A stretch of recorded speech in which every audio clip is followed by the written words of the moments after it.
Biología celular. Presentado por Gladys Milena Rivera Ramírez. Presentado a Sonia Rodríguez. Universidad del Tolima. Licenciatura Ciencias Naturales y Educación Ambiental. Bogotá. Noviembre 25 de 2015. Este bioquímico en la publicación de su libro Origen de la Vida en sus 7 capítulos nos resumen, el hecho de que en los primeros momentos de la historia de la Tierra, la atmósfera no contenía oxígeno, que fue generado después, gracias a la fotosíntesis vegetal. Antes de la aparición de la vida, podían haber existido sustancias orgánicas simples en una especie de caldo primitivo. Añadió que los primeros organismos fueron, probablemente, heterótrofos, esto es, que utilizaban como alimento sustancias orgánicas y no poseían la capacidad, como los autótrofos actuales, de nutrirse de sustancias inorgánicas. Para Oparin, las características clave de la vida son su organización e integración, y los procesos que conducen a tal vida deberían ser susceptibles de especulación razonable y de experimentación. La teoría celular es una parte fundamental y relevante de la biología que explica la constitución de los seres vivos sobre la base de células, y el papel que éstas tienen en la constitución de la vida y en la descripción de las principales características de los seres vivos. La respiración celular es el conjunto de reacciones bioquímicas por las cuales determinados compuestos orgánicos son degradados completamente, por oxidación, hasta convertirse en sustancias inorgánicas, proceso que rinde energía aprovechable por la célula. Es el conjunto de reacciones químicas que se producen en el interior de las células de un organismo, mediante las cuales los nutrientes que llegan a ellas desde el exterior transforman. Estas reacciones están catalizadas por enzimas específicas. El metabolismo tiene principalmente 2 finalidades. Obtener energía química utilizable por la célula, que se almacena en forma de ATP. Esta energía se obtiene por degradación de los nutrientes que se toman directamente del exterior o bien por degradación de otros compuestos que se han fabricado con esos nutrientes y que se almacenan como reserva. Fabricar sus propios compuestos a partir de los nutrientes, que serán utilizados para crear sus estructuras o para almacenarlos como reserva. Tipos de procesos metabólicos. Dentro del metabolismo se diferencian 2 tipos de procesos. A. El catabolismo o fase destructiva. Es el conjunto de reacciones metabólicas mediante las cuales las moléculas orgánicas más o menos complejas, glúcidos, lípidos etc., que proceden del medio externo o de reservas internas, se degradan total o parcialmente transformándose en otras moléculas más sencillas, CO2, H2O, AC. Láctico, amoníaco etc., y liberándose energía en mayor o menor cantidad que se almacena en forma de ATP.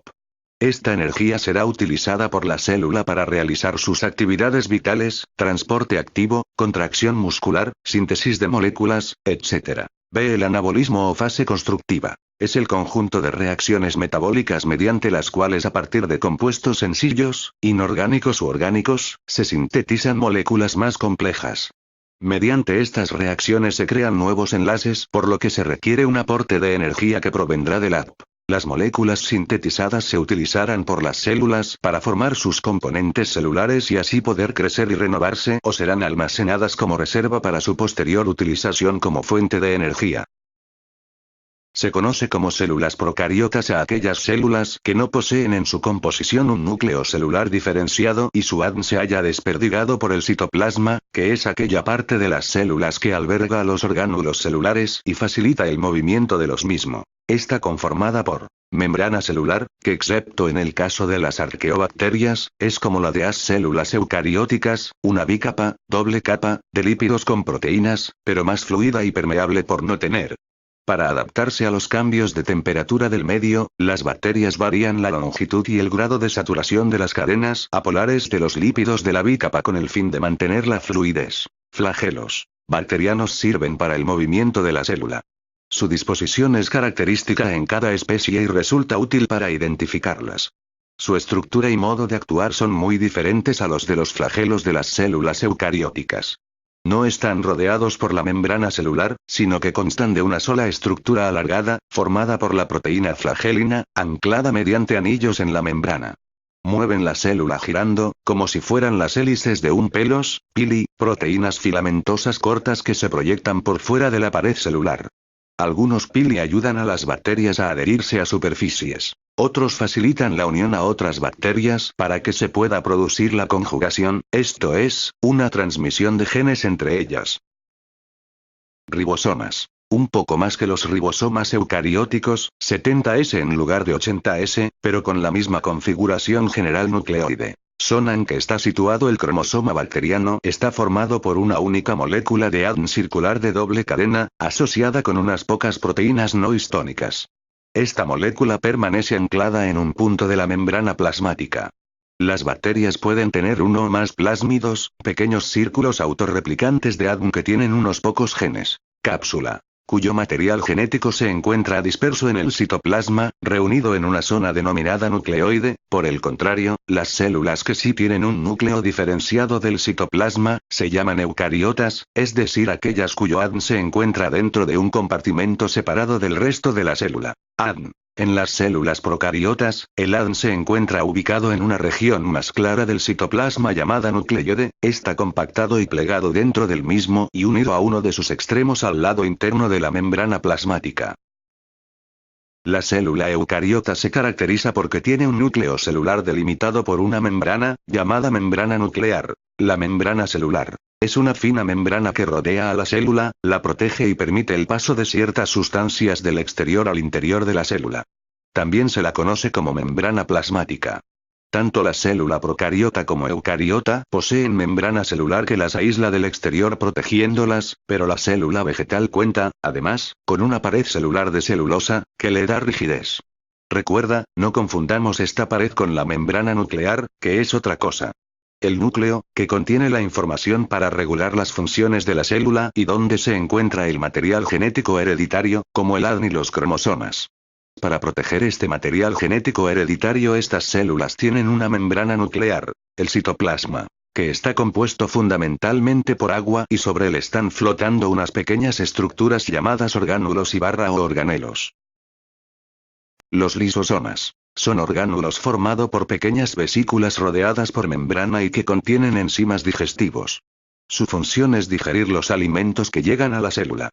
Las mitocondrias. Son orgánulos de las células animales y vegetales, encargados de suministrar la mayor parte de la energía necesaria para la actividad celular, son la central de energía. Citoplasma. El citoplasma es la parte del protoplasma que, en una célula eucariota, se encuentra entre el núcleo celular y la membrana plasmática. Consiste en una emulsión coloidal muy fina de aspecto granuloso, el citosolo y aloplasma, y en una diversidad de orgánulos celulares que desempeñan diferentes funciones. Su función es albergar los orgánulos celulares y contribuir al movimiento de los mismos. Una vacúola es un orgánulo celular presente en plantas y en algunas células protistas eucariotas. Las vacúolas son compartimentos cerrados que contienen diferentes fluidos, tales como agua o enzimas, aunque en algunos casos puede contener sólidos. La mayoría de las vacúolas se forman a través de la fusión de múltiples vesículas de la membrana. El orgánulo no posee una forma definida, su estructura varía según las necesidades de la célula.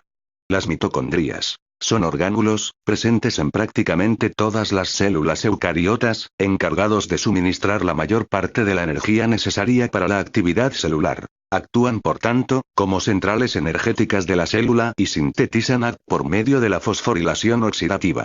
Realizan, además, muchas otras reacciones del metabolismo intermediario, como la síntesis de algunos coenzimas.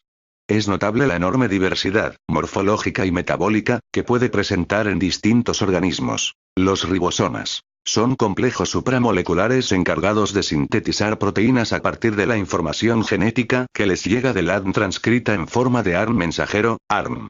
Solo son visibles al microscopio electrónico, debido a su reducido tamaño, 29 nm en células procariotas y 32 nm en eucariotas. Bajo el microscopio electrónico se observan como estructuras redondeadas, densas a los electrones. Bajo el microscopio óptico se observa que son los responsables de la basofilia que presentan algunas células. Están en todas las células, excepto en los espermatozoides. Aparato de Golgi. Es un orgánulo presente en todas las células eucariotas. Pertenece al sistema de endomembranas. Está formado por unos 80 dictiosomas, dependiendo del tipo de célula, y estos dictiosomas están compuestos por 40 o 60 cisternas, sáculos, aplanadas rodeados de membrana que se encuentran apilados unos encima de otros, y cuya función es completar la fabricación de algunas proteínas peroxisomas. Los peroxisomas tienen un papel esencial en el metabolismo lipídico, en especial en el acortamiento de los ácidos grasos. Centriolos son una pareja de tubos que forman parte del citoesqueleto, semejantes a cilindros huecos. Estos son orgánulos que intervienen en la división celular. La estructura del ADN es una doble hélice, muy similar a una escalera torcida formando una espiral. Las bases del ADN se encuentran en pares, los cuales hacen los escalones de la escalera.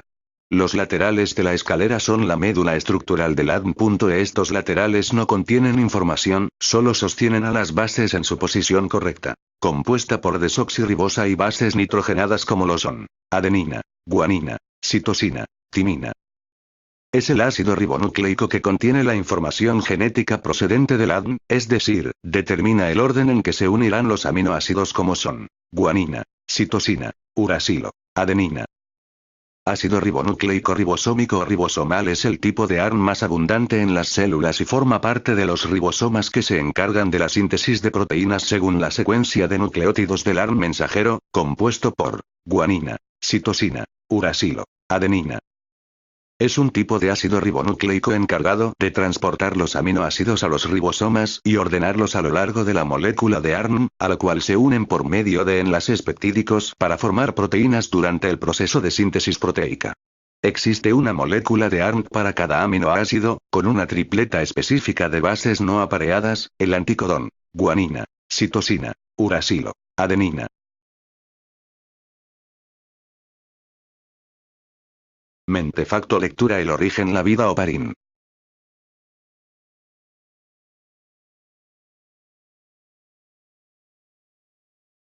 Sonia Rodríguez. Muchas gracias por su enseñanza y por acompañarnos paso a paso en nuestra formación como profesionales.